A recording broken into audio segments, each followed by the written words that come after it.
Hey, it's Sunday. I love Sundays, and it happened to be the first Sunday of November. Happy Sunday to you all, and happy new month. And yes, I know that we that are in the UK, we're going into lockdown, but that does not deter us from being the happy people that we are. So I'm thankful that I'm coming your way this evening or whatever time zone that you are in. And I have some two amazing, beautiful ladies, your queens in there. All right. So, and if you don't happen to know my name is Nana Churcher, the one and only Nana Churcher. So, welcome to NC Live, ladies. Thank you. Thank you. Hello. Hello. Demi, I'm loving your cheeks. Look at your cheeks. Ooh. I feel like coming to hold them. Thank you. How are you? Happy Sunday to you. Happy Sunday to you too. I'm feeling really good, really excited about this Okay. first day of the month. And Tina? Yeah, I'm really looking forward to this evening's discussion because it is something that a lot of us think about it, but at the same time, it's one of those things. It's almost like a taboo in our community. So I'm really looking forward to it and hearing what our viewers have to say as well. Yeah. Fantastic. So if you've just joined, I'm talking to Domilola Afolabi or Afolabi. How do you all pronounce Afolabi or No, Afolabi? it's the first time, the first one you said. I feel like let me English it, you know. And Dami is studying mental health, and she's also the Miss Nigerian UK 2020 First Princess. So I have a royalty on the show today, Yeah, and I also have Mrs. Tina Latifah Jones. that's correct. Is that how I pronounce? Who is an independent social worker and a consultant. She does so much in the community, which we will dive into. And tonight, we are talking about our mental health, our mental well-being. So you can join the conversation, share. It's a topic that is so broad and wide that we cannot stop talking about it.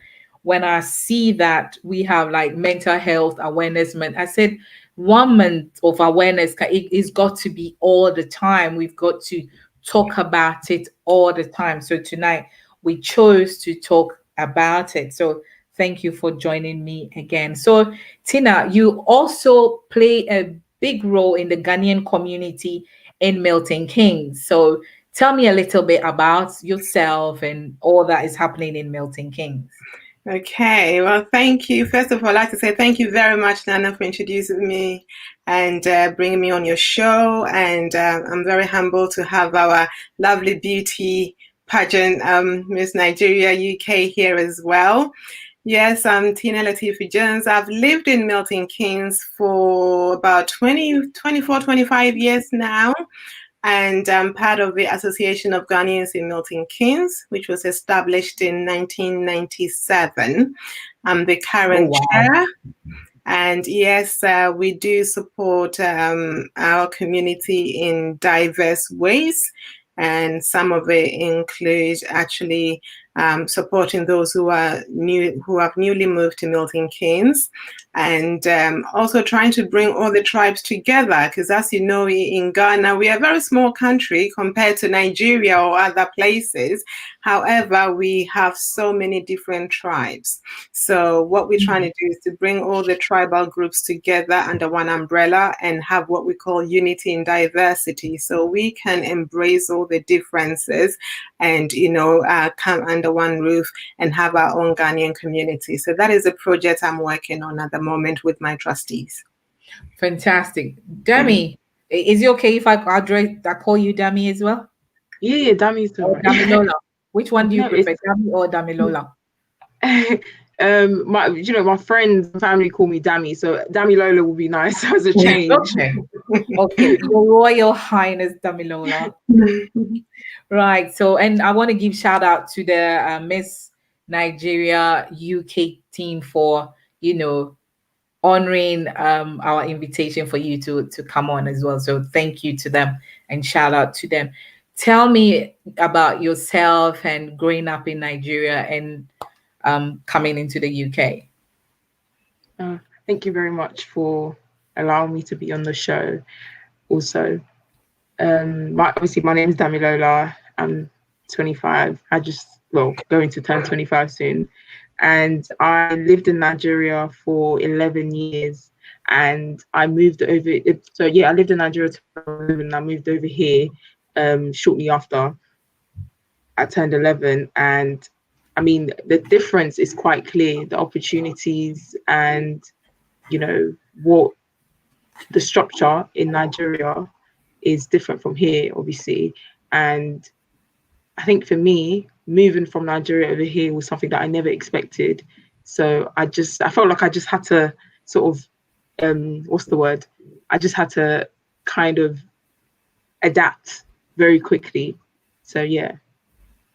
All right. I know, coming from that part of the world to this part of the world, yes, most of us had to adapt, most of us had to learn. But today we're talking about our mental well being. And I know that it's something that is so dear to your heart, and you went even further to study and went further and pursuing it in university. So tell me why the passion in mental health. Yeah, so for me, some of the things that I experienced in Nigeria, like abuse and all of those stuff kind of made me sort of interested in how things can happen to you. So something traumatic can happen to you, and you have all these experiences, but nobody talks about it. And there's no word to describe how you're feeling. It isn't, I mean, there is, but it isn't used. And I think also being someone who can talk openly about things kind of drew me to that, that career, and I'm very passionate about people feeling personal development and how people feel, how I feel, to be honest. I'm very careful about how I feel. I'm very intuitive, towards myself. So it's something that I think everyone should also have. So I think that sort of drew me into that career path. And obviously going to university and studying psychology and then also coming out and also studying mental health, that also aided my understanding. So for me, mental health is an important conversation to have, which is why I'm so happy to be here, especially in our community. So when you said something, when you were young, something traumatic happened, could you dive into it so that the young lady might be listening and might be going through certain things and might think, okay, that is why this is happening to me. What really happened? Yeah, I think, yeah, definitely. As a child, you're kind of like young and you're thinking to yourself, why are all these things happening to me? Why are people, kind of, because touching inappropriately is something that people don't understand the effect it has on you, because you've been taught from a young age that, or you've never really had the opportunity to get to know your body, which is, I mean, and that has a massive effect on how I viewed myself and my self-esteem, and always feeling like, not being able to form relationships with male figures. Obviously, I'm quite lucky that, obviously when I moved here and I reunited with my family, obviously there was a father figure who was able to sort of help me with that. But it was really, really difficult to form bonds as well, because it kind of teaches you that the world, you can't trust the world, you can't trust people, you can't, you constantly live in fear and anxiety. Well, that's what I experienced, living in fear. And obviously we talk about post-traumatic stress as well, something that we don't talk about, that you see something and it instantly draws you back to a moment. So mental health, it's very important to talk about it. Yeah. Wow, Tina, Hello. you've been in the mental health profession for over 15 years now, and you also fostered children, and I mean, you are deep into it. So tell me what drew you into the mental health profession? Well, that's quite interesting. I think we all have a purpose on this planet. Sometimes we may not know how or even what it is until certain life experiences come our way. Mm, So for me, entering into the mental health profession initially was just something that just happened because I've just come out of a divorce and I was a single mother starting university full time and looking for a job. I didn't want to sign on. I wanted to do something. And so a friend of mine said, actually, I work in a mental health hospital. Why don't you join me? You can do nights. And that was how I got my first job as a mental health care assistant at the acute mental health hospital here in Milton Keynes. I was a night staff, and I had a very lovely Jamaican matron who I think saw the potential in me, and another lovely matron who's a Zimbabwean lady. They supported me and really taught me the ropes working in an acute mental health ward. Now, that started helping me to understand certain things in life, myself and part of my family. Because about when I was little, I used to follow one of my aunties to a hospital to visit my grandma. And we never asked questions, you know. And yeah. this is my maternal grandmother, who even as a child I felt she was a bit weird. You know, she was always in her room, quiet, walking around, sometimes talking to herself, and she, you know, not really what you would see, you know, grandma and granddaughter. You know, I would say she was a bit cold, you know, but knowing what I know now, it all makes sense. So I was about 10 years ago, I was in Accra with my father, visiting another uncle, and we drove past a hospital, and I thought, hold on, I know this hospital, Pantang Hospital. Oh We used to yeah. go here. Yeah. And then I realized, wow, it's a psychiatric hospital. Nobody ever told me, you know. So I started asking my family questions. And yes, my maternal grandmother spent a lot of time in and out of mental hospitals. But as we know, in Africa, she was also labeled as, you know, either being a witch or being possessed by the marine spirit, all sorts of things. Unfortunately, my maternal grandmother, I don't think she really ever got well, and she passed. So Wow. going into working in mental health really taught me a lot about myself, about my family, and it helped me to understand what mental health is all about.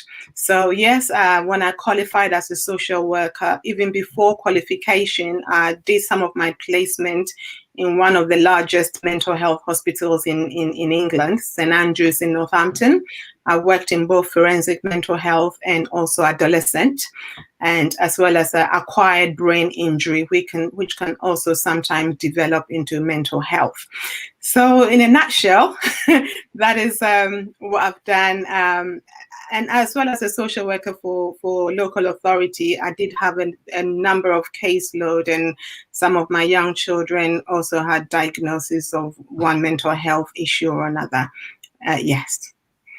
Wow, that is quite a lot. But congratulations to the two of you. But someone is asking, what is mental health? Because or our mental well-being, because we, you know, as humans, I know that we can take a break in everything, but when it comes to our brains, when it comes to our thinking, we can't take a break. Maybe you can switch off for a second, but the brain is you know, have to be working. The brain is working all the time. When the brain stops working, then obviously you transition to another world. So what is mental health, Dami? For me, mental health, I like to sort of explain it by comparing it to physical health, because I think people don't, obviously at the where the world is right now, it is going to get there, but at the moment people seem to focus on physical health and not realize that it's just as intense as mental health. So mental health, for example, when you cut yourself, immediately you kind of know that I need to get a plaster, I need to clean this up, or I need to go to the hospital. Mental health is the same in a different way that we just can't see it. But however, there's a physical manifestation of these things. So you've been through trauma, whatever type of trauma that has been, that could potentially cause you to do certain things, act in a certain way, have anxious feelings, be depressed, losing a job, for example, that can have a massive effect on your mental health. And then even though you can't see the effect, but you see it in the way that person behaves, whether that's through depression or just isolating themselves, or all these, or anger is another way of dealing with what's going on. So mental health is really, without using any sort of like dictionary definition, is literally what goes on in your mind, the health of your mind, basically.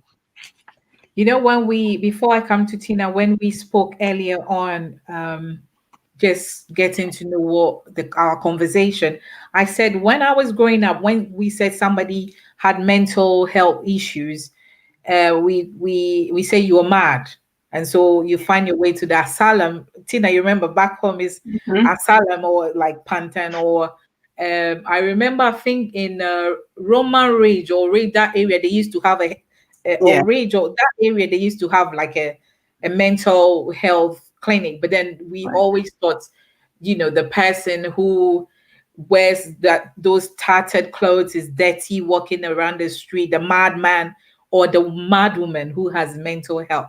But now we would say 9 out of 10 people have mental health problems or issues. Tina, would you say? Yes, I mean, the current statistics states that 1 in 4 people have some sort of diagnosed mental health issues. But yes, I could actually argue that there are more people living with, various mental health problems. It may not be severe and enduring where they would need medication and regular treatment. But, given the current situation, and especially with COVID, a lot of people may have, mild depression, stress. Stress is causing a lot of issues as well. So as human beings, we all have, our brains and Mhm. sometimes the brains may be wired differently because of certain traumatic issues that we may have experienced, and that can impact on how one interacts with one another. So yes, mental health is quite prevalent in our community. It's just that is the stigma, like you rightly said. You go to the hospitals, or you see people on the streets wearing tattered clothes, or some people not wearing clothes at all. So that is frowned upon. That is not something nice you want to associate with. So if somebody is in that situation or getting there, a lot of families will either hide it or will be in denial until it's too late. Yeah, thank you. But yes, Patricia, thank you so much. Patricia said the Accra Psychiatric Hospital is the one located in Ridge Adabraka. Yes, thank you so much, Patricia. I think we need to go back to Ghana. Tina, you need to take me to Ghana. I Right. was there just 2 years ago actually to donate to the children's hospital. Oh, fantastic. God bless you for that. So we kind of define mental health, but then families, we don't talk about it. Like Dami was saying, she was privileged to join her parents. But Dami, when you came to the UK and you were talking to your parents, how about it, about how you were feeling and all that, how did they take it? I mean, it took me a very long time to get to that stage where I could talk about it, because obviously when something, as a child, you don't have the vocabulary, you don't have the words to kind of describe what's going on with you and how you're feeling. So it took me a very long time. I didn't tell my parents till I was well into my 20s, and I am still in my 20s. But sorry, I don't know Your why I early said 20s, maybe you would say your early 20s. that. But yeah, so like, it took quite a while, and I think having that conversation was kind of, in a way, I was made to believe that everybody goes through this and you just have to be strong. And I kept hearing the word strong, and it rubbed me off the wrong way, because why should I not express how I feel and how something has impacted me? But with my parents, it was a lot of education. You know, it wasn't something that they saw as, well, it's happened a long time ago.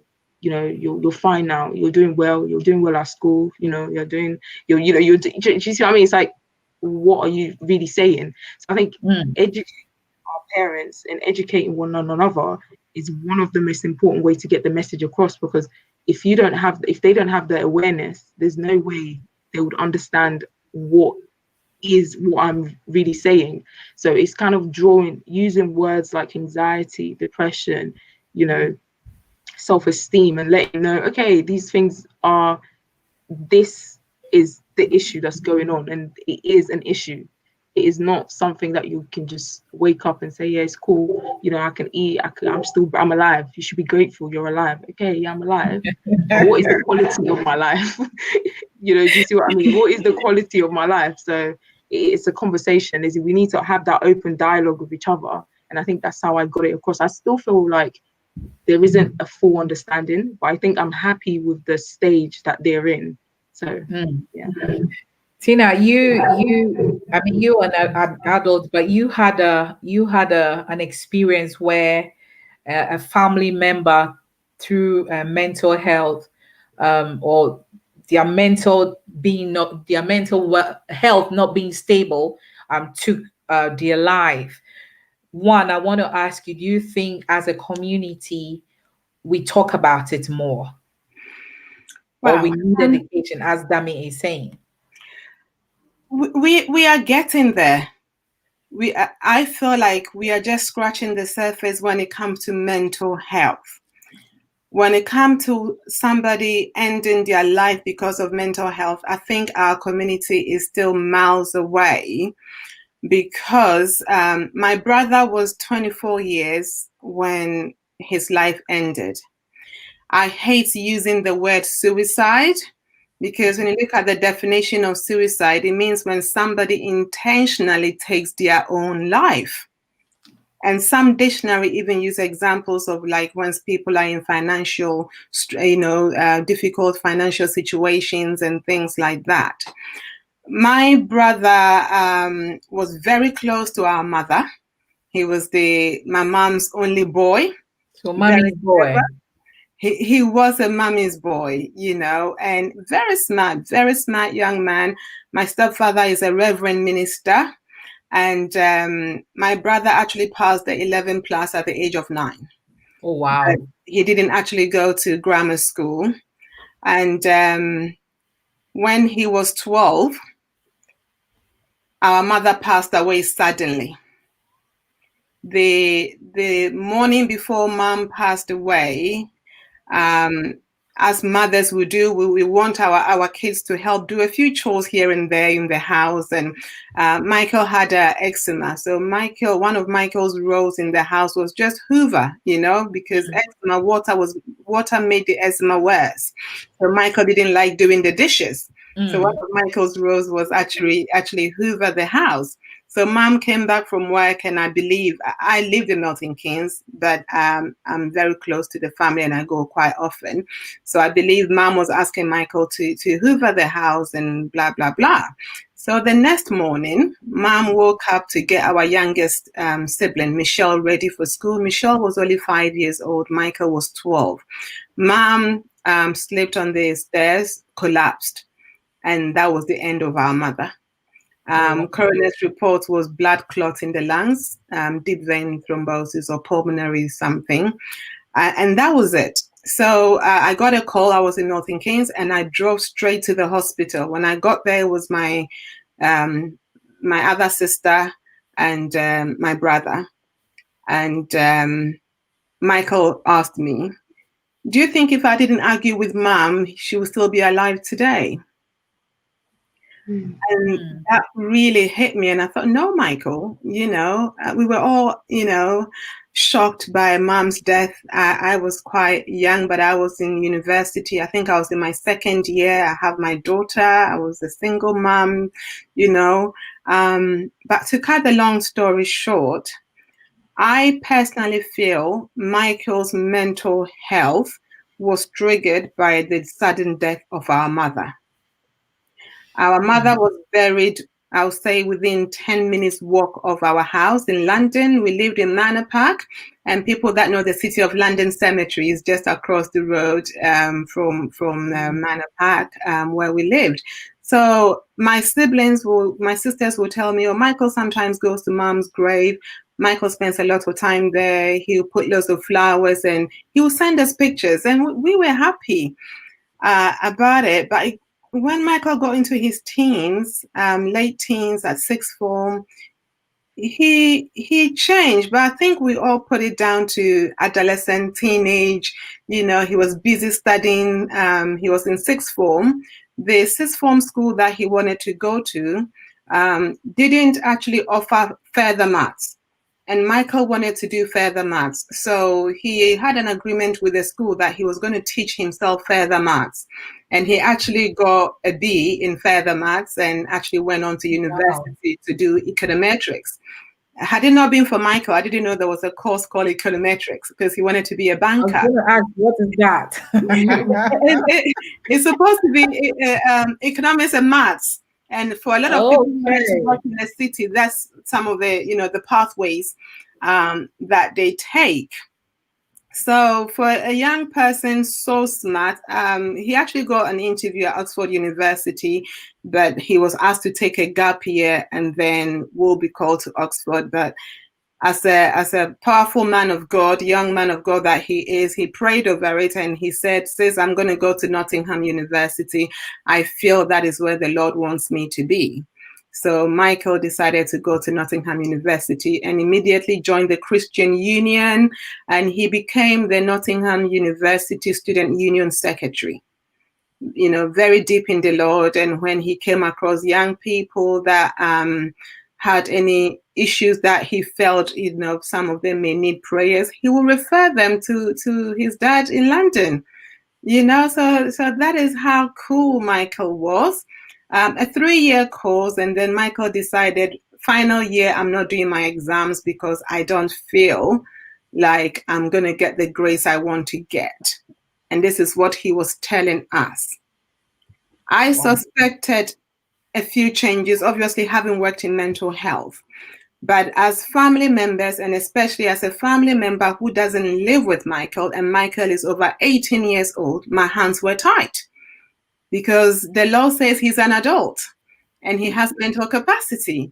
So even when I spoke to some of my mental health professionals, there was nothing I, the sister, could do at the time because he is not a harm to himself or to others. He spoke nicely, very quiet, very respectable young man, not aggressive at all. If Michael is quiet, he's waiting on the Lord, he's praying. He was an active member of Hillsong as well when he graduated from Nottingham University. So Michael wasn't your typical Black man as society makes us believe. Stereotypical Black man on the streets of London or Nottingham with lots of friends, clubbing or in gangs, smoking, nothing like that. Michael was just a mini pastor. So he was able to really, I would say, hide his mental health. Like I said, his father is a pastor, and in the African community, people frown on people with mental health. So Michael had his first serious mental health episode in Nottingham, but none of the family were made aware of it. And this was in 2000, I believe it was 2015, when he was first sectioned under the Mental Health Act in Nottingham. No family member was contacted because he's an adult.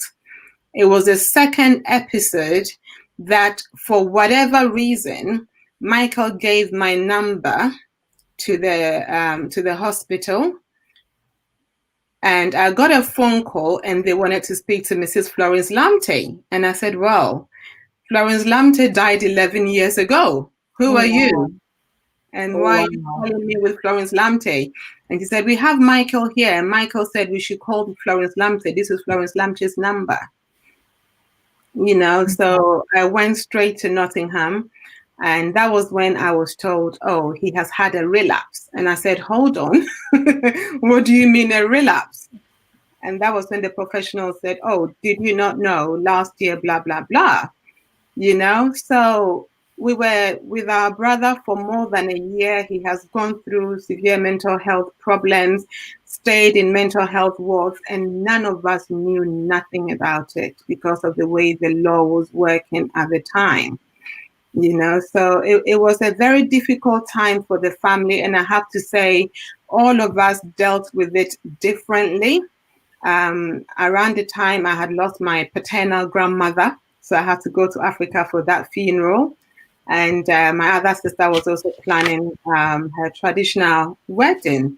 So it was a very difficult time for all of us. So when I came back from my grandmother's funeral, Michael came to visit me and we started talking.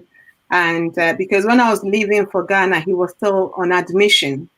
And his first words to me was, "Oh, so now you know." And that tells me my brother was hiding his mental health from me because he knew I worked in mental health hospitals. And some of the discussions in hindsight we'll be having, I felt my brother was actually testing the waters in terms of perhaps should he share his mental health problems with, different family members. Michael, I'm just trying to summarize it because I know we don't have a lot of time. Yeah. Michael ended up finishing his degree. It took 4 years, but he got a first class, and then got a job with got a grad scheme with Oracle. So he moved back to London to work in the city with Oracle. And one day I got a phone call. Michael has left the work with no reason. He said he's going back to Nottingham because it's God's calling. He needs to go back to Nottingham to save lives. He went to Nottingham, no job, nothing. He was sofa surfing. And then I got a call again and we said, look, Michael needs to go back to London. So Michael decided to go back and live with Dad and our younger sister, Michelle, in London. And Michael was diagnosed with schizophrenia in Nottingham. It took about 6 months for London to receive all his paperwork from Nottingham. We lived in the Newham Borough.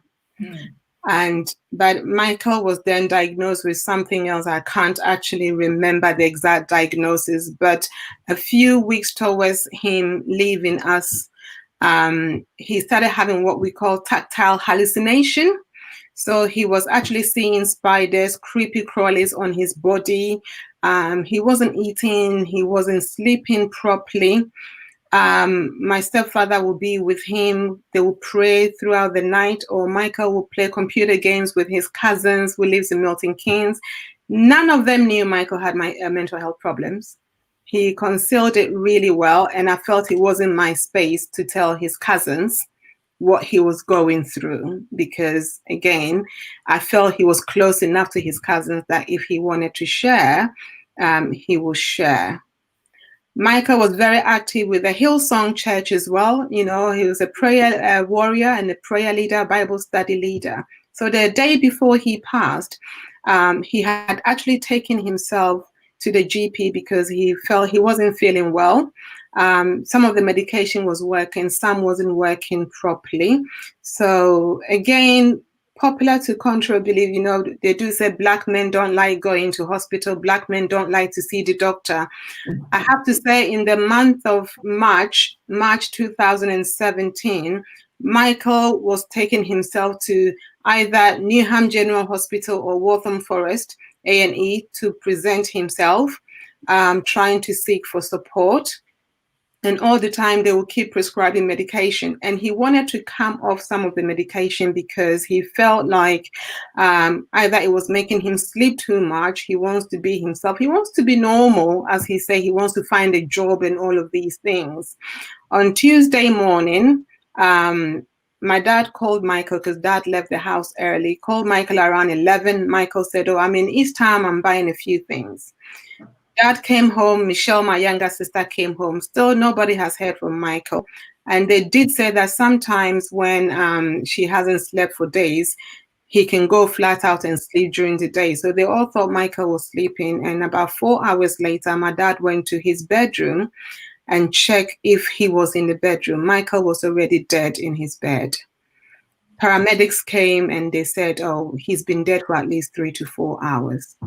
Wow. Michael had researched on the internet, I believe, how to die pain-free that afternoon because the police had taken the laptop. So I've never mentioned this anywhere, but I think I'm saying this story to encourage and empower other families out there that there are support. And if we talk about these things, it will help us. And I always say it will help us to save a life or two. The helium gas that we use for balloons. Yeah, that was what my brother had. And for some reason had a carrier bag around his head and inhaled a helium gas balloon. Now, whether after 4 days of not sleeping, he was struggling and wanted something to help him sleep, or at that particular moment, he was hallucinating so much and that is what he wanted to do, we will never know. We will never know. And the psychiatrist, I've got, Nana, one day when we meet again, I'll show you, I've got over 100 pages of Michael's coroner's report, which to me, a lot of lessons needs to be learned, and different mental health organizations in London have also changed a lot of procedures and protocols as a result of my brother's death. The psychiatrist that worked with Michael actually visited the house because they said they have never seen anything like that and the way he went, because Michael could see between the hallucinations, the mental health, and reality. And not at any point in time did he ever discuss with anybody that he wanted to end his life. As a matter of fact, 3 days before him passing, he was actually encouraging another colleague from the Hillsong Church when they were preparing for the Color Festival to really remain positive and look on the brighter side of life and all of these things. So he wasn't a young man who was planning or intentionally taking his life. And for me, there are a lot of lessons in Michael's death that I feel his death should not be in vain, but for our community, especially the African community, to talk more about mental health, not to be judgmental. Because when Michael started taking medication, he did put on a lot of weight. And at my sister's wedding, people were making comments about his weight. And so he wasn't very comfortable about that at all. And some pastors were also relying on the prayers without the action, and sometimes that can also cause a lot of problems. So yes, there's a lot of different factors and facets around my brother passing, but I've always said, I will share my brother's story and to help our community. Perhaps we may save a life or two. Fantastic. Thank you so much for opening up. And I know it's daunting to revisit this. It's not easy to just talk about it. But as you said, we know that at the end of the day, it will save a life or two. Recently, about a week ago, a 17-year-old took his own life. And when I read, I said, a 17-year-old, what will possibly want happen for a 17-year-old to take their own life? But as we're saying, we don't know, this mental health, it's not the person, but the illness. And we need to talk about the illness. And it's so important. Listening to it, it's not even me listening, it's so you talking about it. So I really appreciate and applaud you for doing that. The little note I took out from, we talking about it, your dad is a reverend minister, and who lived with Michael. There were pastors around praying and all that. Dami, let's come back to you. You're a young lady, and we see what is happening in our world, mentally. What do you think, how the world is going? How is it affecting, especially the young, the millennials? How is it affecting you? I'm sorry, repeat the question, please. I'm saying, you're a young lady compared to my queen. By the way, say hi to the she has some rabbits called emperors. So say hi I to will. her. I was saying that the millennials, with all Yeah, that is happening, social media, how is it affecting your generation, the millennials? yeah, yeah. Before I answer, I just want to say thank you for sharing that, by the way. And yeah, that was really touching. So with, I think, our generation, I always say I'm like the last, just before it became, like a big deal, because I grew up with Snapchat, Instagram, and all these things, but Mm. it wasn't something that, like, now even if I'm sure like 10-year-olds have it, but I A still had a 2 year old, chance. I know a baby who can, a 2 year old who can. Literally, it's crazy. But I think it's a good globalization. Globalization, and also it's a good and a bad thing. But in terms of like mental health, I think it's definitely brought awareness to what's happening with people all over the world, and we're aware of certain things. You can search things up, you can understand, what's going on with you. I mean, I remember the first time I was able to sort of come in terms of the abuse that I experienced, when I searched up, oh, is it normal to sometimes smell something and it instantly takes you back to a moment? And because I used to smell something. I would smell certain things and I would feel an immediate discomfort. And I remember thinking, this I feel anxious when I smell this, or when I see something, or when I see a certain person. I literally used to feel a certain type of way. And I searched it up, and he told me, oh yeah, that's what post-traumatic stress is, or that's what triggering factors are. Sometimes something, you can see something that can take you back to a certain time or certain moment. I think the internet, everything is good in that way, but also there's a reverse effect of, you're watching other people have an amazing great life and you don't have that, and that sometimes can really blur the lines of where you're supposed to be and what you're supposed to be doing, and that in itself can literally cause mental health issues. It can make you feel like you're not doing enough for yourself. you know I mean, it's so easy to formulate a life that you don't really live now. You can take a picture of a car, next to a car, and put it on Instagram and say, this is my car, when in reality it isn't. These things are happening. And I think my generation, or our generation, I think it depends on what you choose to focus on. I think it's perspective. I'm choosing to see life. I'm choosing to see this current situation of having social media in a positive way push my story. I talk to people all the time, like, oh, these are ways you can deal with stress. These are ways you can deal with anxiety, because I suffered with severe anxiety, and I was also bedwetting for a very long time because of the trauma that I'd experienced. But when you don't talk about these things, other people might feel like I'm alone. And Mm. also the reverse of that is, you're seeing other people's lives and you're feeling out of touch. So it just all depends, really. I think the best we can do for ourselves, any generation, any age, is to self-educate yourself. Go out there. Self-educate yourself. Yeah, that's the best thing you can do. Just be aware. And also what you were saying, Miss Tina, about how judgmental Africans are. Sorry, I wanted to go back to that, because that's an important thing. Because I feel like in our community, that comment that, oh, you're getting big now, it flows all the time with family members, when we're all gathered in gatherings with friends and family, Africa, the older ones. They say really intrusive things, and I don't think they realize the effect it has on you. You know, when I cut my hair, I was going through a transition. When the new start, everyone was saying to me, "Why are you acting like a boy? As a woman, you should have hair." And it's like, you don't know the reasons behind why people are going through what they're going through, or what they're doing. And I think again, it goes back to the initial point that I made about educating yourself. Let's not be ignorant, because there's no excuse to be ignorant in the world that we're in now. Everyone has access to something, even if you are illiterate or you can't use it. The things are, we can talk, we're allowed to talk now, so that's something I just wanted Wow. to sort of add in there.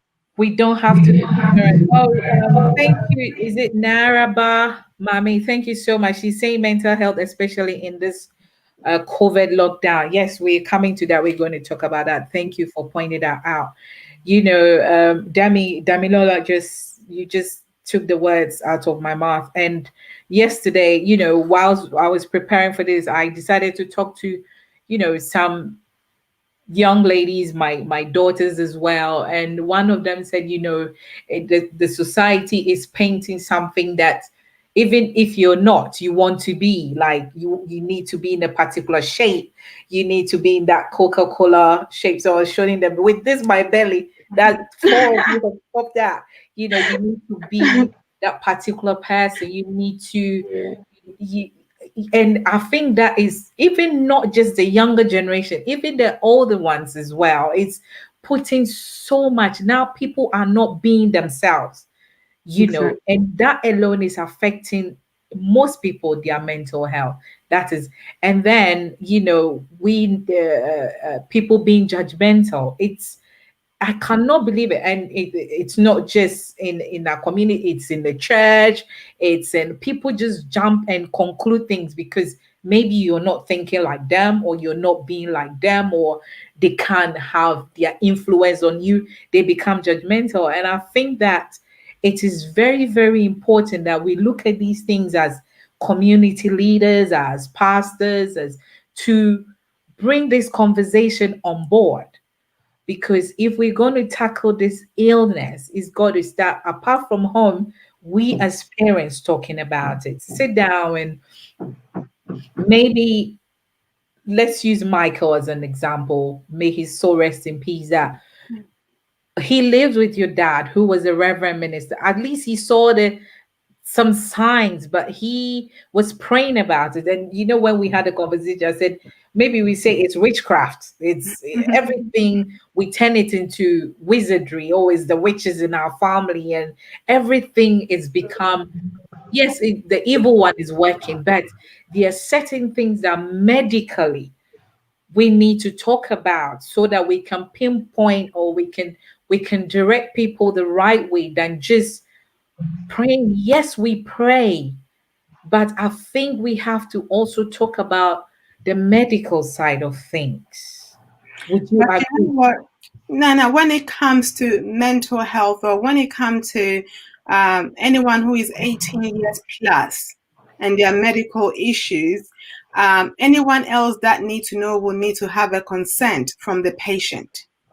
And sometimes that is the biggest problem when it comes to mental health in the African community, because mental health is so stigmatized in the community.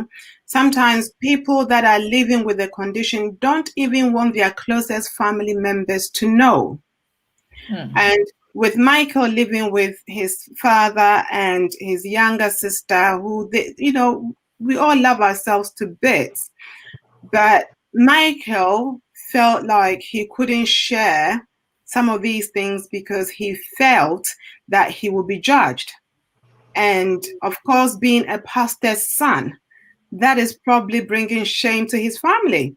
You know, he's supposed to be following pastor's footsteps. You know, he's this genius, and he earned, I would say, he earned the title Little Professor from the age of 7. You know, Michael at 18 months was, you know, standing, because our stepdad used to go to Speaker's Corner a lot, you know, to preach on Sundays. So as even when he was in nappy, he would carry a Bible and stand in the sofa and preach like daddy does. So Mm. for him, he didn't see any other person in the community who has mental health. He didn't even know that our grandmother had mental health problem. And from what he hears within the African community, he wasn't going to put himself out there. And unfortunately, I think I was discussing with Nana and a few others that when you go to hospital and you have diabetes or you have asthma, they ask you, do you have somebody that lives with you?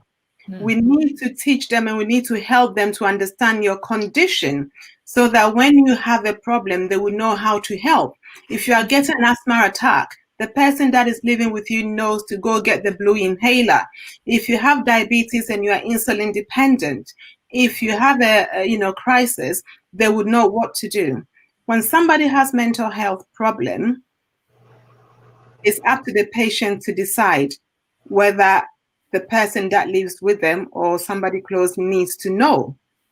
And that is something, having spoken to some mental health professionals, I believe that is changing now because the government is trying to put a lot of funding and awareness in mental health so that it wouldn't be down to just the patient to decide whether, the people in their household or their partner or their child needs to know. They need to understand because we're talking about educating ourselves. If you don't know how people with schizophrenia behaves, if you don't know how bipolar is, you can educate yourself generically, but you wouldn't know what your close family member is going through. So, for example, before I came on this show, I spoke to my little sister who is not so little, Dean, and didn't. Oh, You wow. know? So when I said, Michelle, I need permission from you to be sharing some of this and let's have a discussion. And she said, you know what? Thinking about it, there were some signs, but I didn't know. Michael is a growing young lad who loves his food. Now they've gone to do food shopping, and Michael hasn't touched the food in the fridge for 3 days. Michael loves custard creams. As soon as we come home from the shops, a whole packet of custard creams will be gone. Everything is there. And Michelle remembered that Monday night before he passed on the Tuesday, Michael came from the GP and said, oh, they've given me another prescription. And he left it on the dining table and went upstairs. He did not want another medication. He was hoping he could get some kind of talking therapy that could help him because he didn't want medication that is going to make him sleep all night. If the people that lives in the house knew about Michael's conditions and the symptoms, they could potentially help the professionals that are working with him, but they were never offered that opportunity.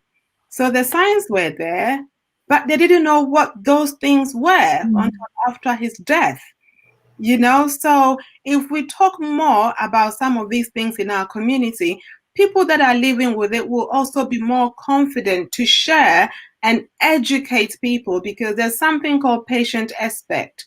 If somebody living with that condition is able to educate, somebody, I'm sure the people will be able to absorb it more and they'll be able to tailor that education to the specific diagnosis and the condition. So I'm urging our African community, I'm not here to bash any faith, any religion, or any individual. What I'm saying is we need to be more open. We need to be very non-judgmental because mental illness is a very complex field. So before we open our mouth to say anything, we need to be careful. It's better to ask an open-ended question than to just see somebody and say, "Oh my God, you put on so much weight. Oh my God, why have you got such a short hair? Are you becoming a gay?" Oh boy. It's ridiculous. It's ridiculous. It's I don't I it's well, let's read what Mommy says. She says, and the way and manner in which they will look at you and say whatever it is, which should be none of their businesses, can be so heartbreaking. Thanks for the program, Mommy. Thank you for your contribution. It's as Damilola is saying, people should educate themselves, and get to know what's going on. But it's so sad that we live in the 21st century and people still behave as if they are in the cave days. Even that, I think so. Maybe today some people will be educated and be mindful of what comes out of their mouth, and not just saying that. What we put on people's pages. Some people are so instantly they react and start talking about people. But as Damilola said today, we all don't know what people go through.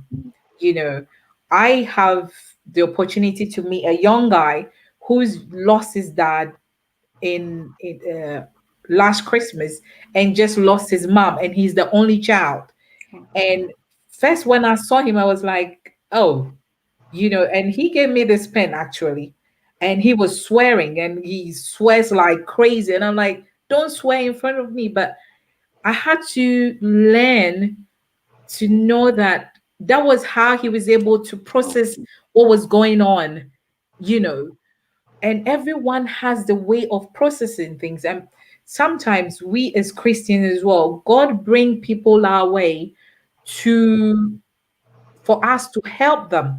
But sometimes we shun these people away because we are judgmental, because of the way they behave, because of the way they look, because of the way they dress, because of, they've got tattoos all over their body and all sort of things. So maybe tonight, if you're watching us, another way of, don't be quick to judge. Get to know the person and get to and listen. We are a community that don't listen. We just go, go, go, go, go, go, and don't listen. So please let us also learn to listen. Jamie, so our community again, we come to parents. I mean, I am learning as a parent to listen and have a conversation with the children. Make time for the children. I know we have to work. I know the bills got to be paid, but in all that, we need to make time and sit down and talk to our children. Dami, what would you say about that as a young lady living with your parents? And my pen went down, so I'm gonna go grab it. Yeah, um, yeah, absolutely. No, I completely and utterly like I do agree. I think for me, my experience, my parents worked quite a lot at some point because obviously they moved over here, and it's not an easy thing to leave your whole life behind to come to another country and start a new one.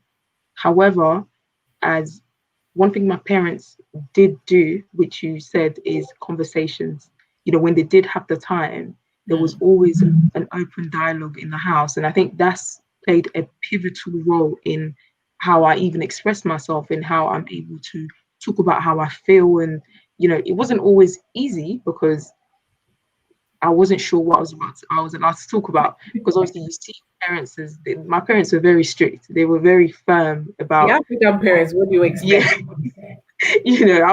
I wouldn't tell my parents anything, but at the same time there was that opportunity to talk. But for me, what I would, in seeing them and being aware of what happens in our community and parenting, what I would do when I become a parent is definitely make the time to be your child's teacher, not just a parent, because I think those are two different roles. And I think we don't understand that parenting is one thing, but also teaching, being your child's mentor is also important. You have to be your child's mentor because Oh if you wow. don't, some children are lucky, you can find, because I have a mentor outside of my parents, Hmm. but the people that become your mentor become people that are not good for you. Like, for example, we hear that black boys, obviously I'm generalizing here, so please correct them, please forgive me. Obviously, black boys that go out in the gangs and all these things just don't happen, but they don't happen because they're bad or because they're black. It's because of that role that they need. Because some people have parents at home, but they're not their mentors, they're not people they can talk to, they can educate them. Speaking to my mom yesterday and we were talking about certain things that she's experienced, and that gave me a better understanding of who she is, first of all, before she's my mom, because I need to understand who she is. She also needs to understand me. And I tell her all the time, Mom, I'm the way I am because of this, because remember what you said that time. Even if she doesn't always apologize, because that's another thing that we don't do, apologizing. Because as a mentor, apologizing, saying, you know what, you are right. And I think there's this thing with Africans, and I always say, I still haven't got it through, of being older means you're wiser. And it's such a wrong thing because I grew up thinking that older people were right. And Mm. then I'm looking at your decisions, they're not right. So really, we need to have that open space with our children where it's okay for me to be wrong. I'm your parent, but I'm not perfect. I make decisions that are bad and I can apologize for it.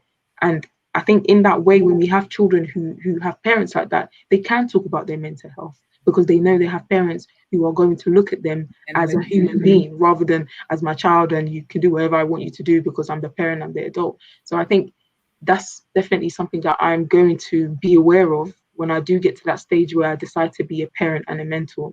So yeah. wow, Tina, what do you say about that? You an African parent. I think my children, including some of my foster children, will tell you I am not your stereotypical African parent, Okay. because Thank I you. actually came to the UK at the age of 16. Mm. And like Domilola, I didn't live with my parents because they were here in search for greener pastures. So having lived with different uncles, aunties, and all of that, and seeing, the good, the bad, and the ugly, trust me, there were all of that. Some of those things, my mom of blessed memory, I never shared with because I felt, she was going through a lot. I'm not, the fact that she couldn't look after me, she has to come to England and she has to leave me behind. That was enough to break her heart. And a lot of the things I experienced, like dummy abuse and all of that, I couldn't share. Even my dad, my dad is probably watching now from Germany. Some of the things I still haven't shared with him, because it's quite worrying. But as I said initially, I thank God that I accidentally got into mental health, and that really helped me to understand the world. And then I went on to do sociology and criminology to understand how the human beings behave the way they do. So I don't really take a lot of things personal. I like to anything that people do, I like to ask why, how, and I do that with my children as well. My oldest is 19 in their second year university doing social work. And like Dami said, I'd like to say I can be friendly with her, so she's able to share a lot of things with me to the point where her friends become comfortable enough to share their own issues with me as well. So that way I'm confident that she's not going to go out there to be led in a bad way by her peers. It's rather her peers that are coming to me. And Okay. I pray that a lot of us African parents will learn that, because some African parents don't like it. You're not your child's friend. Friend, And I exactly. tell them there's a difference, and they know. I can sit with them and we'll all watch Beyonce concert together and blah blah blah. But when it comes to me being a parent, they know it. There's the line, yes. Yeah, There's a line there, and they know there's a line they don't cross. But we shouldn't be so cold and so firm that the children are so scared to talk to us. And that is where, like you said about the gangs and all that, it didn't started overnight. Some of these children exactly. are scared that they can't, even when they go to school and something goes wrong, their results are not good enough. They can't even share with their parents because their parents want them to become a doctor. Meanwhile, they get ungraded in the science, but they can't even explain to their parents that maybe I'm good in arts. I can't do the science. And some of us parents want to live our lives through our children. Children, yeah. So communication is a key. We say we know our children better, but trust me, some parents don't know their children That's because all. they haven't taken the time to understand that child they've given birth to as an individual with Individual. their own identity. And that is something African parents we struggle with. And I pray that with shows like this, Nana, thank you for the opportunity that parents will start going back to the drawing board and get to understand their children, what they like, what they dislike. Why do they want to have a tattoo at 16 or 17? Why do they want to pierce their nose or their ears? In my days, we are not in your days anymore. We're in the 21st century. When I was back home, You know? it's So it's we it's really need to learn on both yeah. sides so that we can have that harmony and our children can be able to talk to us comfortably without them thinking about killing themselves. Or, at the age of 13, your child can actually go and have an abortion without you, the parent, knowing. Oh, it happens all the time. I Because heard. the law is there, they have Fraser and Gillick competency. So if a parent doesn't have that relationship with their child, your child will be out there doing a lot of things that you don't know. So yes, let's try and change the strategy a little bit. Let's talk. Let's talk to our children. Let's listen to Yeah. our children because it's very important for our own mental health as well, as Mhm. parent, because if something happens to your daughter, and or son, sometimes when we engage in this conversation, so many things can be stopped than just waiting, and then we want to pray about it.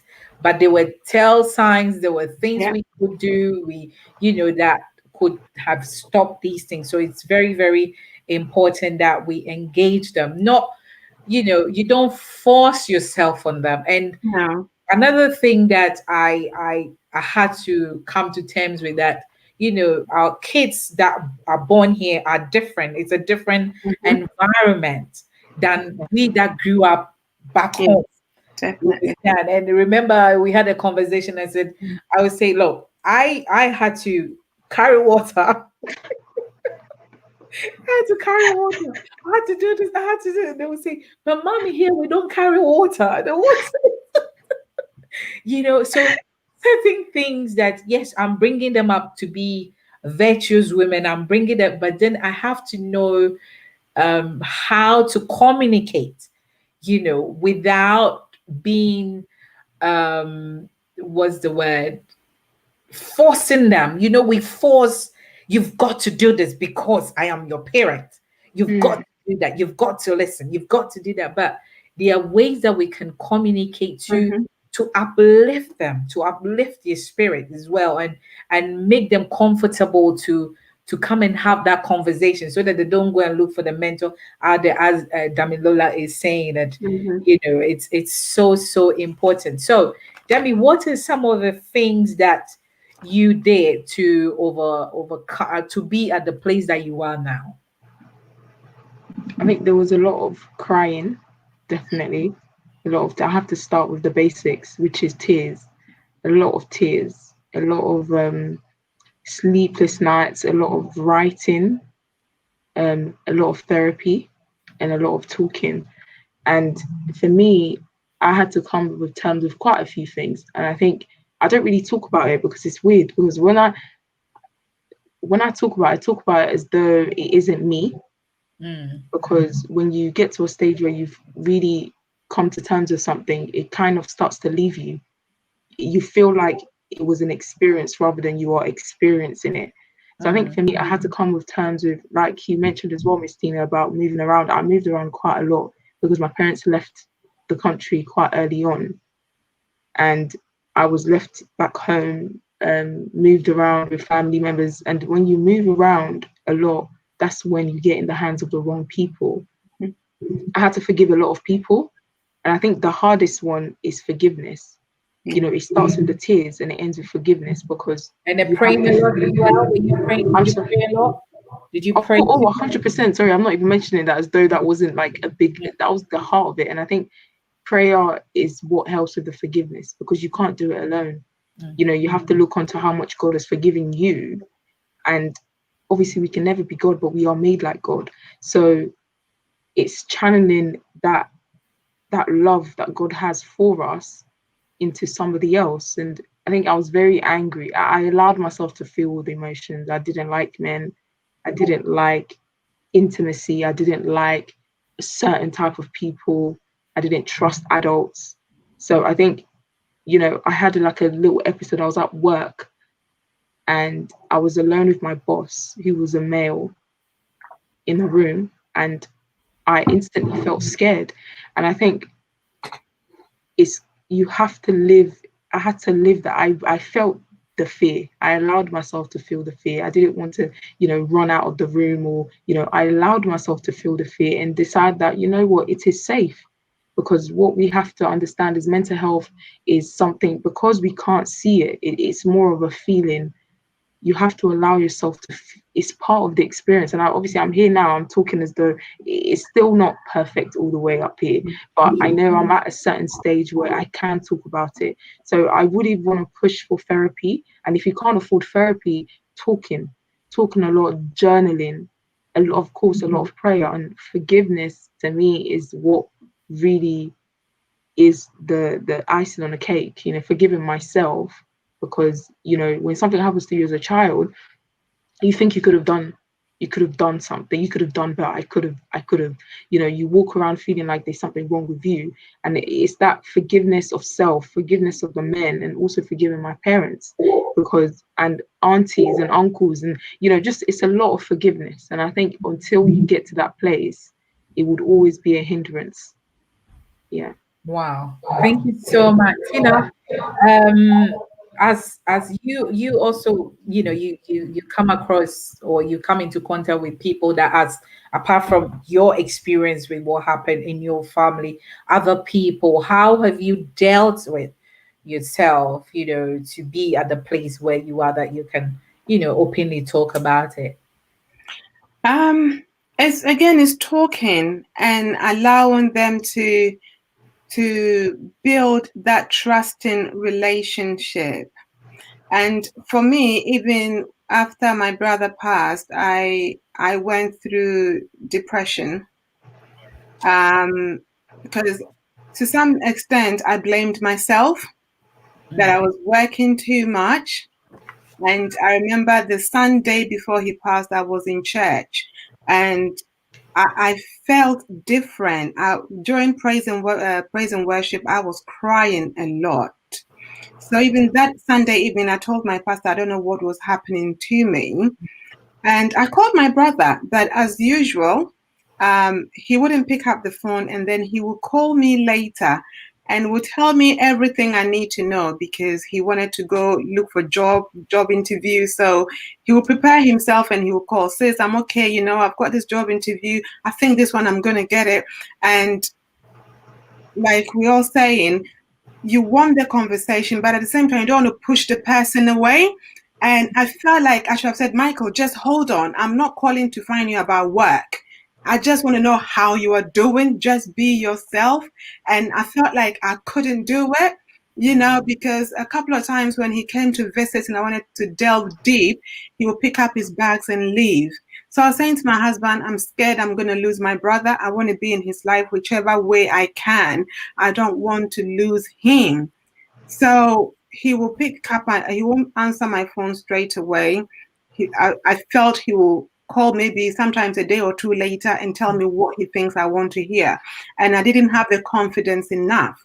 So when I'm dealing with other people who are going through different, stresses of life and developing into something else, I allow them to talk and express their feelings without being judgmental. And sometimes the use of self is very important, because I've been there. I actually quit my work with the local authority after my brother passed, because I took extended compassionate leave. And then when I went back to work, I had severe anxiety attacks. There was one occasion where it took 3 ambulances to actually find my pulse. Wow. Yes. And I couldn't eat. I was just vomiting. My husband was scared. My children were scared. And I said, look, I just need to let myself go through this. And I remembered when our mother died as well. I was in school full time, single mother, working full time, studying full time. I didn't let myself grieve. And I felt I was the older one, so I need to stay strong. And when the elders come to show their sympathy, be strong for the younger ones, be strong for the younger ones. So I felt like I didn't let myself grieve, and so everything was on me. When Michael passed, I felt like I have let myself down. I've let my brother down. And I have let my mother down, because I said to Mom I was going to look after these kids. There's a huge age gap between myself and Michael. If I had given birth early, Michael would have been my son.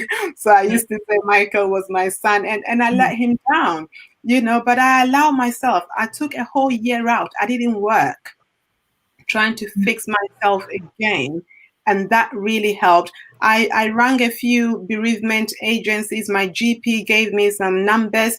If they're going to call me today, then I don't know, 3 years on. There are supposed to be support systems out there, but unfortunately, they are not good enough in certain areas. I can't say for the whole country. So if you can afford some kind of private counseling, or that would also help. For me, I'll put myself out there to get some professional help. That didn't happen, but the support of my church, support of my family, my husband, my aunties, and going through, I kind of went back to the grounds again to get to know about the family, to get to know about these things and how it happened. What could we do differently? Michael's life is gone, but his death should not be in vain. And I use that to support other people. That is why I keep saying, if we can save a life or two, and I also know that God wouldn't have allowed Michael to go if it wasn't his will, Mm, So mm. perhaps that is to teach a lesson or to help others to learn from that. So when I'm supporting people, I always ask them, to look on the brighter side. Even when you think the going is so tough and there is no Yeah. way out, there is always a way out when you allow yourself. Yeah, Yeah, allow yourself and look for the right support. Yes, we absolutely. have the church family. We have you can go for therapy, as Domilola is saying, or counseling. A lot of prayer, a lot of talking. Don't quell in. Many people have quelled it maybe because they think people will be judgmental, but maybe tonight, let's reach out, especially with this unprecedented times that we're in, COVID, lockdown. We in the UK, lockdown is again has been announced, and Mhm. people are going to mentally, they're going to go through a lot. Some people don't want to be homes with certain people at home, and so let's pray, but let's reach out to people, find a way to come out, you know, look for the right people that you can confide in. Of course, it's not everybody that you want to share your story with. Some people are more than CNN. They will Mhm. just send your story out there. But there are some people that can help, truly help you to be the true person that God has created you to be. I believe that. So may we not forget about that. But before we round up, this conversation is deep, and it looks like we going on, but let's get Dami. Dami is Miss, I nearly said Miss Ghana, whoops. Miss Nigeria UK 2020 first princess. Dami, how did you get into this with all your studying and all that? Yeah. I think for me, I write things down, and I remember there was a girl, the first ever Miss Nigeria, and I was at uni at the time, and I was like, oh my gosh, how am I gonna do it? I've got studies, blah blah blah. I said I'm gonna do it because I think I like challenging myself. I like doing things that genuinely scare me. When something scares me, it's like, okay, more of a reason to do it. And I entered the show. I'd already done a pageant a few years ago. But anyway, I entered the show, in 2019. And I got really, really scared. Like the second week of rehearsals, I don't know, I just got really scared. And again, a bit of my mind as well was not in the right place. I was worrying, anxiety was really at a high level because, with mental health, it's really up and down. Like, obviously, you don't walk around on the street thinking you're going to fall and scratch your knees, but it can happen. And, you know, I just wasn't in the right space. So I stopped. And then I came back this year. Obviously, I don't know. When people ask me about studies, how do I balance it? I don't know, because it's really, when you really want to do something, you somehow, and the Almighty has a way of making it work, making it make sense. You don't really have to do much when you're seeking and you're doing the right thing for yourself. So I mean, obviously there are sacrifices. Sometimes I'm gonna have to leave work early, or whatever. But I think it just kind of comes as you're doing the right thing. But I got into the pageant because I really wanted to, one, grow as a person, you know, learn as well, and learn about my culture. Because I think with Nigerian being so big, there's a lot of ethnicities and there's a lot of languages that you really don't know, because obviously I'm very Yoruba centric. Yoruba people are very much into themselves. They think that, we genuinely think we're the best. So we don't really talk about other cultures, which I'm sorry, other cultures that are in Nigeria. So I think I entered the competition to just learn a little bit more. And obviously being born in Nigeria as well, it never left me. I always say I left Nigeria, but Nigeria never left me. And I think Hasn't left you. left feet. The experiences that I've had in Nigeria, whether they're good or bad, has really made me who I am. And I think that's something that's stuck to me throughout, till now. So I thought, what is a way that I can incorporate all these things together? Let's do a pageant, let's do Miss Nigeria, let's learn something, let's push ourselves. So that's really why I went for. You went. So there is that Nigerian Ghanaian thing that goes on. Do you know what it is? Let me test you. Do you know what it is? I don't know. It's a love and hate relationship. But we still love each other. No. It's about the jollof. I know. Tina, she doesn't want to go there because she doesn't want to start a war. No, I'm not going to start the war, but I would say I can never say Ghanaians go first. I can never. And even if I taste the best, I won't admit it. Even though I have, but I won't admit it. Okay. The next time you're on the show, I think, behind the scenes, we're going to cook. I'm going to cook jollof rice, and you're going to cook jollof rice, and then we will get some panels to try. That are not Nigerian or Ghanaian. They are not Nigerian. They can't be Nigerian. Definitely. They can't. They must be from Zimbabwe or something, somewhere that's far away. No, I think we will not even get the Africans, because the Africans, they've tried it and tried it and tried. We will get a different race, and then that one, I know that they haven't tried all that, and then we would do that. But Tina, before we wrap us as well. So congratulations, Domilola, for thank you.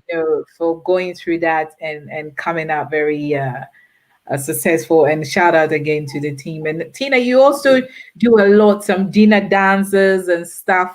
Getting the community out there to bring the best out of and bringing the Ghanaian community and Milton Keynes together for a good cause. So what are some of the things, I know because of COVID, so you have a lot of cancellations, but what are you doing now? I mean, we're doing a lot of programs on Zoom, raising awareness of different issues that affect our community and our young people. So just before, I think around July, we started a series talking about young people's careers and the influence their parents have on their career choices, and even their educational courses. You're going to be a doctor. No, I want to be a singer. You can't be a singer. It's not going to put food on the table, So we had those discussions, which was quite good. And then in September, we again talked about, young people leaving home. So people going to university, especially in this pandemic as well, how they're feeling, how parents are going to support them. And when I was talking about Michael's situation, the law has changed now. So even when you're 18 and you go to university and you're having some challenging issues, emotional issues, I think students now have to sign a consent form so that when you are having such issues, the university can actually contact your parents. And that has changed a lot of life, because last year there were a number of suicides in some of these universities, Bristol and a few other places. So the law is changing, and I hope that young people will understand and sign those consent forms, because leaving home on your own, some people have moved away from home completely. 2, 3, 4 hours drive away on their own. Sometimes it can be quite challenging.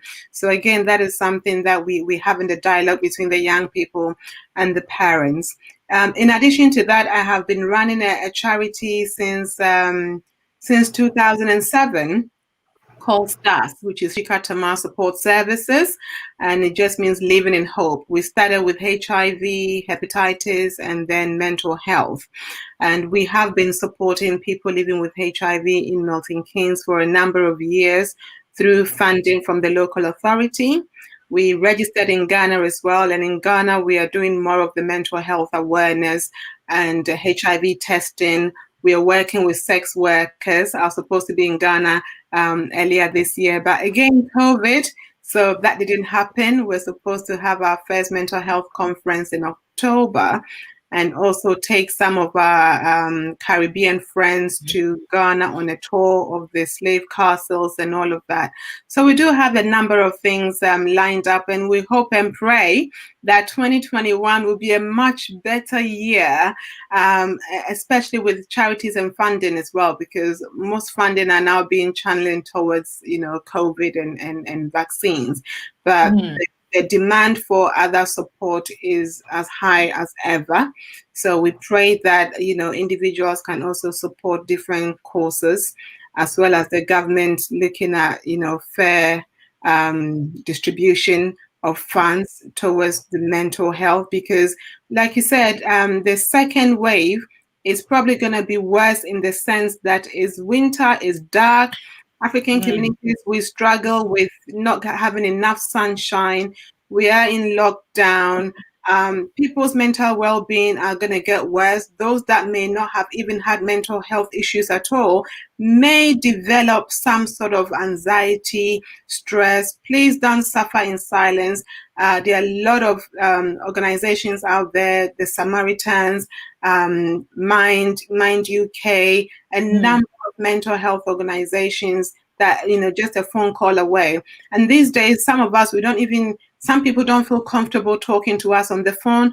You can send a message, WhatsApp.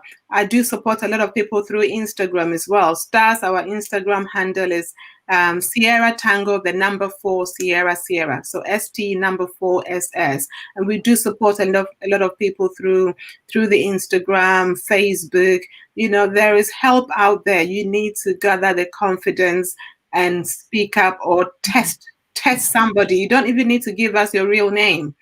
Tell us what you're going through and we can help you. We can help you through. Wow. Thank you so much. Yes, there is so much help out there. So don't suffer in silence. And well, when I got the opportunity to interview Dr. Charlie, he said that we weren't even done with the first wave because amazingly, I was having a conversation and said, since March, they were talking about the second wave, second wave, second wave. So one way or the other, we knew the second wave will come. So we didn't really finish with the first wave, and but take care of yourself. A sister sent me a video that I played that she made. She works in the health industry as well. That said, the first wave, a lot of the black community, the BAME died. A lot of people died. A lot of people were put on the front line, and they said we died. But then she said, if they said the black people were dying here, how come they're not dying in Africa as in Europe they died? You understand? And that got me thinking. So, but what we realized that a lot of our sisters and our brothers were on the front line, working overtime, really, really working. So please take care of yourself. Get on all your gears and the PPEs, but take time to rest. Today, I think they say take vitamin D. Back home, they have the natural sunlight. Now here, it's cold, it's dark. Take care of your immune system, exercise, talk to somebody, do the things that boost your immune system. When they say when you exercise and some chemicals come in the brain. I mean, we didn't go into the scientific part because You didn't, yeah. I'm not a doctor yet. So, but exercise. But the most important thing is uplift someone. Pray and find time to uplift people. Because when you uplift people, it lightens up your spirit man as well. And we are not just the human, we are spirit beings. So it's important that we dwell on the positive stuff of things. So thank you so much, ladies. I mean, we can go. Mental health is not like a 1 hour, 30 minutes business. No. But today we've put something out there, especially in this lockdown. All we want to say is be mindful of what you're feeding your mind with. Be mindful of what is happening around you. We as parents, we should be mindful and have conversation with our kids. If you are finding it difficult to sit down with your kids and look for help, talk to somebody. We are all here. We all have these great platforms to support each other. May we not be judgmental because somebody is not doing what you're doing doesn't mean that you have to judge them. And one of the things that breaks my heart is that, especially we the Christians, we are not God. So it's judgment belongs to God. May we not think because somebody is not praying the way we pray means they are not Christians or they don't believe in God. This is another thing that is pushing people away and making people think, oh, what did I do wrong? Who am I? Am I not, do I not fit into this society or this community? Things like that. So let us sit down and reflect and see that the things that we are saying, the things that we are putting on our platforms, the things that we when we come on live, the things that we say to the world is not rather pushing people, but it's making people, it's rather transforming people's life. If one thing that we have said today will save a life, one thing that we've said today will transform somebody's life, one thing that we've said today would ignite something in a family, I think we've done something. Maybe it might not be for everyone watching, but it might be for one person. And that alone, as Tina said, has saved a life. Thank you so much, Damilola Afolabi and Mrs. Tina Latifah Jones, for coming to share with us and sharing your experiences and educating us. And I believe that tomorrow somebody will wake up and say, I'm thankful that I tuned in to listen to these ladies. Thank Amen. you. I can't thank you enough. Thank you. Damilola, where can we find you? What is your social media handle? So I'm on Instagram. So I do blog and talk about mental health. I write as well. You can find me on Dami_BK and also www.damilolasworld.co.uk. Thank you. And Tina? It's like the Instagram for stars. That's where I usually do most of my professional work. So it's ST the number 4SS.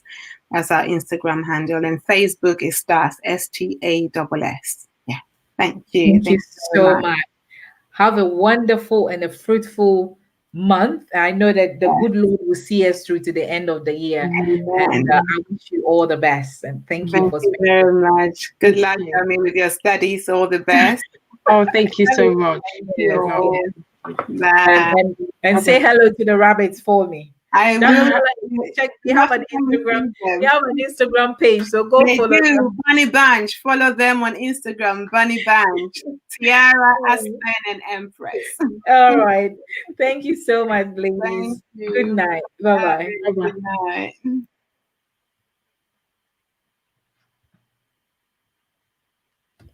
And to all our wonderful viewers tonight, thank you so much for joining. Wishing you all the best, a fruitful month. And I pray that the good Lord will uphold you and see you through to the end of 2020. God bless you all.